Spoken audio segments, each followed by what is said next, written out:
What is going on, guys? Welcome back to another Wednesday, which of course means welcoming back this park, which I forgot the name of, but it's called Velocity Lake. Good start. And we're going to be building the park's second roller coaster in this episode, and that is the focus of this episode. So welcome. Much like the Intamin Megalight, it's going to be steel in construction and not too intense, fairly family friendly, because the main island of this park is not meant to have any sort of super high intense rides, because it's the first thing that all guests see. So I wanted it to try and be like the most appealing, most accessible zone in the park, and then the more thrilling and, exciting rides can happen in the peripheral zones, I guess. So you can see it's far smaller in scale than the Intamin Megalight. It's just a junior coaster, and I went with the dragon theme because, the last couple of junior coasters I've made, I'm pretty sure used the other cars, which are the Wendigo cars. That being said, there are now 3 types of junior coaster. We have the Ghostbusters one, the Dragon coaster, and the Wendigo coaster, but at the time of me recording this, the Ghostbusters DLC was not released, so I only had the choice of the 2. And honestly, I feel like the Ghostbusters DLC probably wouldn't have fit too well with this area of the park being somewhat generically themed. I know a dragon is still a themed thing, but it's not quite as, I don't know, I feel like it's a bit more generic than something literally from a specific film. So I'm going for the 4-meter smoothing technique in order to get the smoothest possible ride. We're not going to be going very fast, so I guess for junior coasters you don't really need to use the 4-meter smoothing technique unless you want to be a real perfectionist, just because, junior coasters are fairly slow moving, so any smoothing problems usually are quite hard to spot because of the speed of the car. You tend to notice the imperfection in Planet Coaster smoothing when rides are going very fast, or I guess when they're doing very small, tight turns. Neither of which really apply to this coaster. Everything's fairly smooth and nicely tilted. But, I thought I'd go the extra mile in making sure this ride could be the best ride it could possibly be. So that's the general layout there, just a small drop and then gradually snaking about before returning to the station. That was such a vague description of the track that it could basically apply to every single type of roller coaster, except for, things like Top Thrill, Dragster, King Dakar, probably wouldn't apply to them, but most other roller coasters you could describe as leaves the station, snakes about, then comes back. Regardless, it does apply. It definitely applies to this. So yeah, I'm just doing some quick test runs here. Don't worry, there will be a real-time POV at the end of this video, and we are going to be doing the entire ride, including station and surrounding area, all in this video. We're not just going to be splitting it up into multiple sections like I did with the River Rapids and the Intamin Megalight, because, this is a much smaller scale ride than the River Rapids and Intamin Megalight. What was it even called? Blue Bullet, I think. But, I still think it looks nice in its own right. It really fills out this little area of the park quite nicely. And this, I think, marks the end of the ride, as in, so far for me. So far, I think I've done all the rides I'll probably ever build on the main island. Maybe I'll build a couple of flat rides, but I can't see myself building any more track rides unless I built something like a transport ride, like the gondola cable car or something, and the main station would be on the main island. When it comes to actual, fun rides, not transport rides, I think we might be done with the main island after this one. Aside from, like I said, possibly flat rides. And yeah, possibly flat rides, that's it. So there's the main layout. I was doing another test POV. I'm basically just going around, finishing off the smoothing. I'm not sure how I feel about that final hill going up to the corner that leads the train back to the station. It's a little bit weird, but I think ultimately it turned out okay.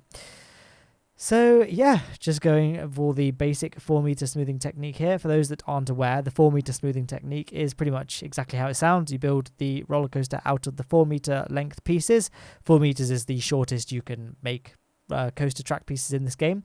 You basically build the whole coaster like that, then select 4 pieces at a time, press smooth once, then move along to the next 4 sections, like 1 notch along, press smooth again, then go along, press smooth again, and then you do this whole thing 8 times across the entirety of the track. So it's a very long-winded process. Admittedly, sometimes you don't need to do it for 8 times all of it, and sometimes you need to do it a little bit more than 8 times in my experience, but that's the average. But what you end up with is a very, very smooth ride, far smoother than what you can typically achieve in Planet Coaster without using the 4-meter exploit.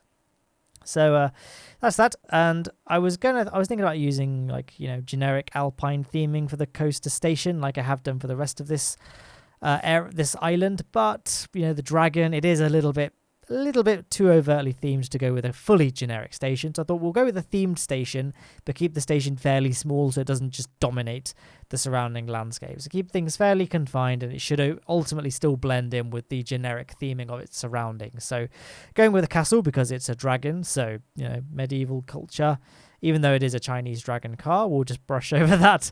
And we'll go with a castle theme because castles are pretty easy to build, honestly. They're just big square structures, so it's easy to make it compact and blend in nicely. And then I thought it'd be nice to have a queue that interacts well with the coaster layout, so snakes its way around. The downside of this coaster is there is no disabled access. Usually I try and build disabled access into my coaster. Well, as of late, I've tried building disabled access into my coasters in that either the exit or the entrance, one of them, doesn't require any steps to get to, but in this case, unfortunately, I couldn't really think of an elegant way of doing it. I mean, I'm sure I could have put more than like 2 seconds of effort into it, but I didn't, so I couldn't. So that's the staircases done. We've got the basic structure of the castle built. We'll need to add some details here and there, but that's the basic layout. Then I thought it'd be nice to have a little plaza where people can exit the ride and get to like a little food court and a seating area, that sort of thing. So I'm just fleshing out the plaza here.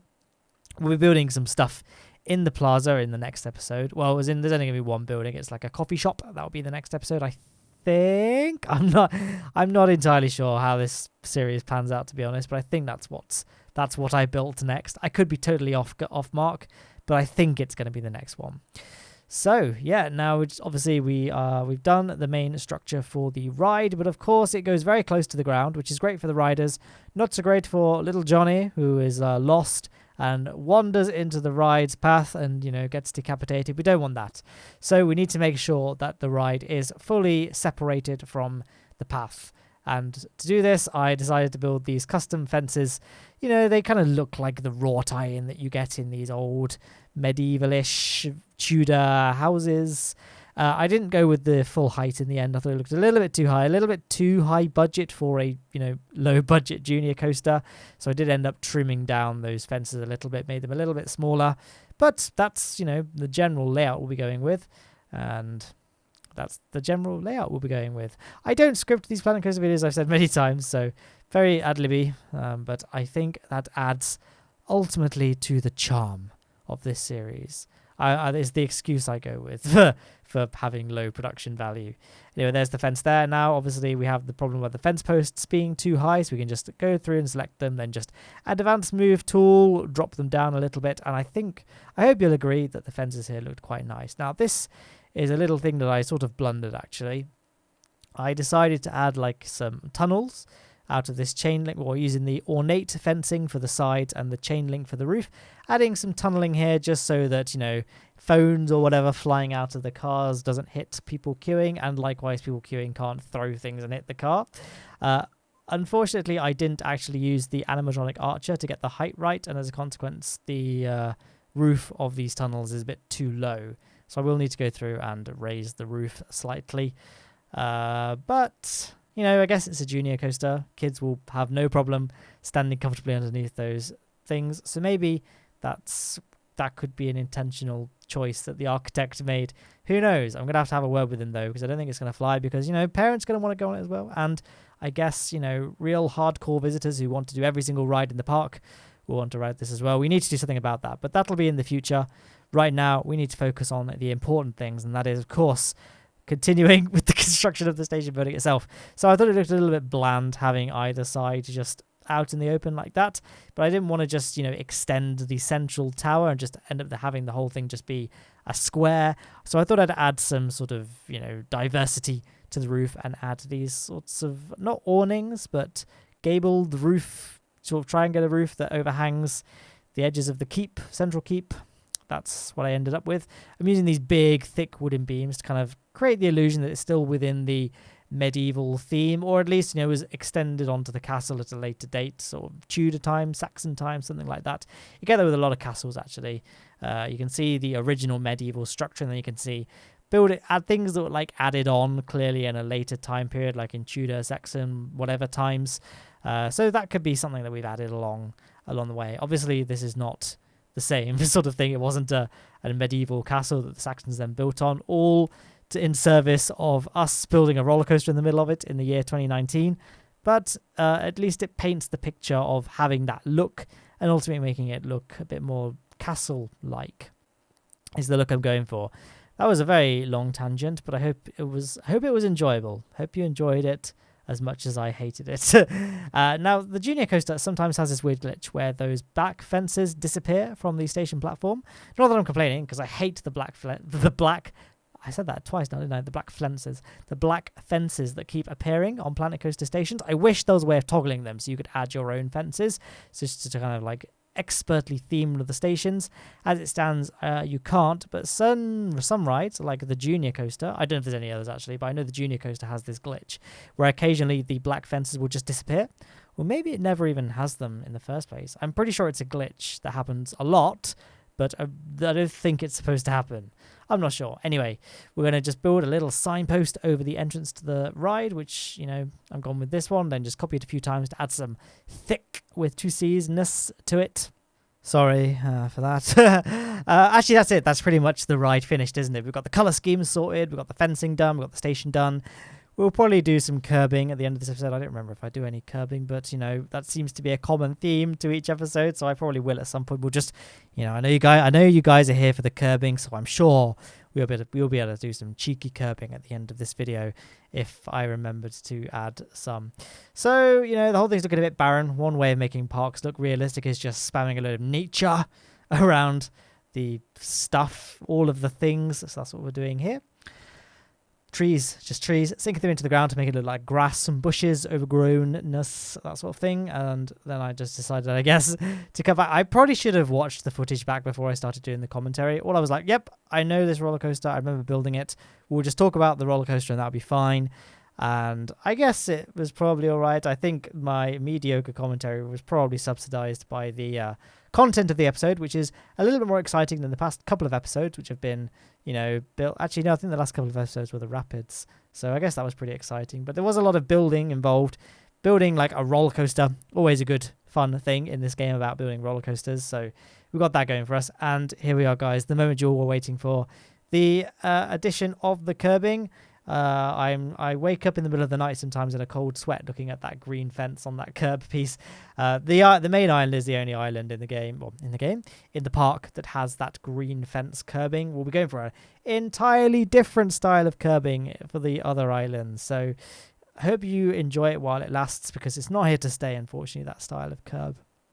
I'm sure many of you are very sad and devastated to hear about this. So I thought, you know, we have that little wasteland next to the station building. Why not fill it with a dragon? And so that's what I did. And it's a big, cool animatronic dragon that, you know, all the kids are going to go crazy for. So that's that. And we got another little sleeping one along the queue line. I thought about having, because it's very hard to see because the footage is moving so quickly, but it blows smoke. I thought about having that as a trigger sequence. So when the cars pass over it, it blows smoke as if you're like disturbing the sleeping dragon. But ultimately, I decided not to, because no other reason other than the fact I kind of forgot. I had the idea, but I was in the zone doing something else, and then I completely forgot that's what I thought about doing when it came to moving on from that.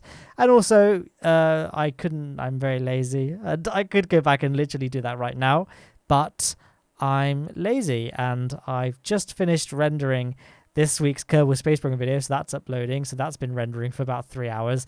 I'm just going to record this commentary, then let this video render and go back to playing Spider-Man PS4. I just bought all the DLC for that game, and so I'm just playing it again. And I still haven't 100%ed the main story, so I'm basically just aimlessly swinging around, waiting for the crimes to spawn. So listen to a couple of podcasts, and that's what I'm doing outside of Planet Coaster. So always good to add a bit of always that's good that I spend half of these commentaries talking about games that aren't Planet Coaster, but there we go.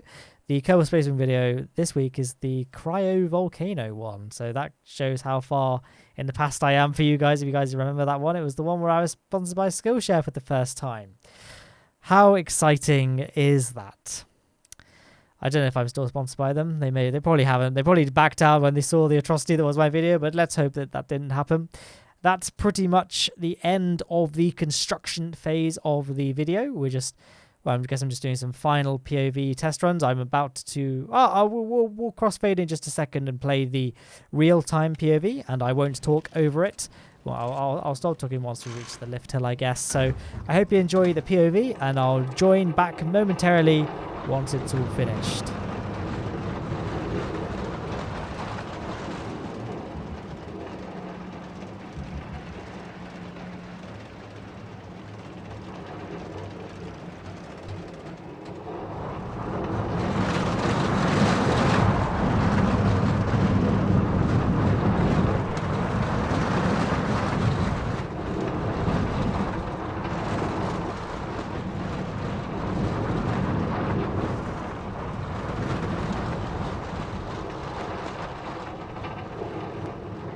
So yeah, that's the dragon ride there. Not the most smooth ride, but still I think smooth nonetheless. And the POV will look a little bit rougher than it might be because of the fact that the front car is that weird dragon head shape.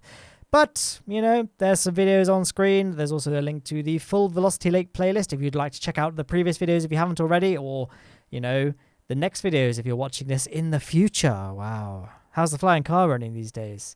Anyway, other links in the description. Goodbye.